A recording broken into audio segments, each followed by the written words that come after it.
सभी को नमस्कार। यह डिक्टेशन त्रिमूर्ति आशुलिपि एकेडमी के द्वारा दिया जा रहा है, जो कि एक संसदीय मैटर है और आपके लिए पूरी तरीके से नया है। बहुत अच्छे से लिखेंगे। डिक्टेशन शुरू होगी 5 सेकंड बाद।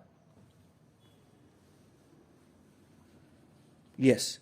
अध्यक्ष महोदय, श्रमिकों पर नई औद्योगिक नीति के प्रभाव की जांच करने और श्रमिकों से संबंधित समस्याओं के संबंध में समय समय पर सिफारिशें करने के लिए एक स्थायी त्रिपक्षीय समिति का गठन किया गया है।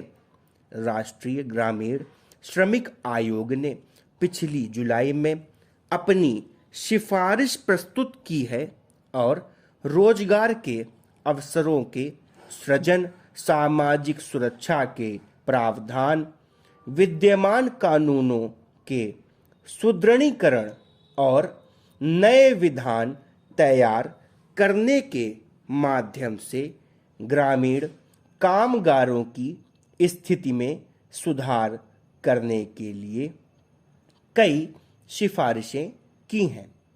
सरकार इन सिफारिशों का अध्ययन कर रही है।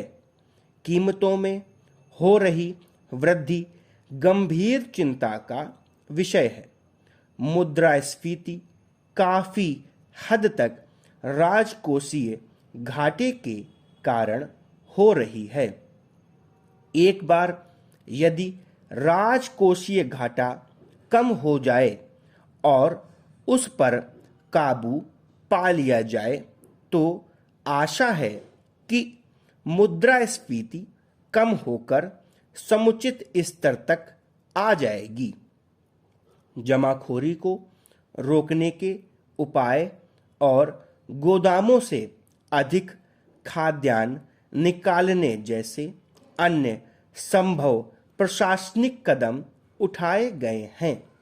अगस्त 1991 में मुद्रास्फीति की दर 16% से अधिक थी, जो घटकर इस समय 12% रह गई है। मेरी सरकार कीमतों पर नियंत्रण रखेगी और उन्हें और कम करने के उपाय करेगी। महोदय, हाल ही में किए गए आर्थिक नीति संबंधी परिवर्तन 8वीं योजना का आधार होंगे और 8वीं योजना की विकास दर का लक्ष्य 5.6% रखा गया है।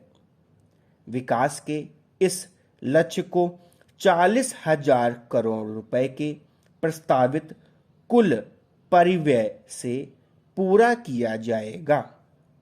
योजना का प्रमुख उद्देश्य अधिक रोजगार पैदा करना होगा।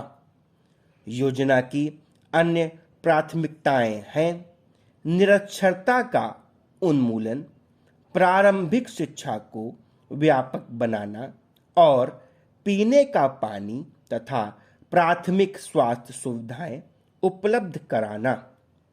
इस बात पर बल दिया जाएगा कि उसमें अधिक से अधिक लोग शामिल हो सकें और गरीब से गरीब तथा सर्वाधिक जरूरतमंद वर्गों को ये सुविधाएं उपलब्ध हो सकें।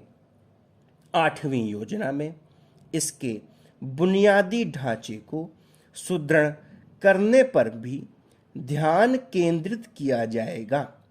राष्ट्रीय विकास परिषद की हाल में हुई बैठक में 8वीं योजना के नीतिगत दृष्टिकोण का राज्यों द्वारा पहले ही समर्थन किया जा चुका है और सरकार को विश्वास है कि हमारी अर्थव्यवस्था जल्द ही विकास की दिशा में स्थिर हो जाएगी। सरकार बुनियादी ढांचे को और मजबूत करने के लिए वचनबद्ध है। बिजली की पूर्ति बढ़ाने और उसे अधिक स्थिर बनाने का भरसक प्रयास किया जाएगा। आणविक ऊर्जा और गैर पारंपरिक ऊर्जा स्रोतों के विकास को उच्च प्राथमिकता दी जाएगी। देश के विकास के लिए प्रभावी संचार प्रणाली के महत्व को नजरअंदाज नहीं किया जा सकता। इस प्रणाली को सुदृढ़ किया जाएगा। धन्यवाद।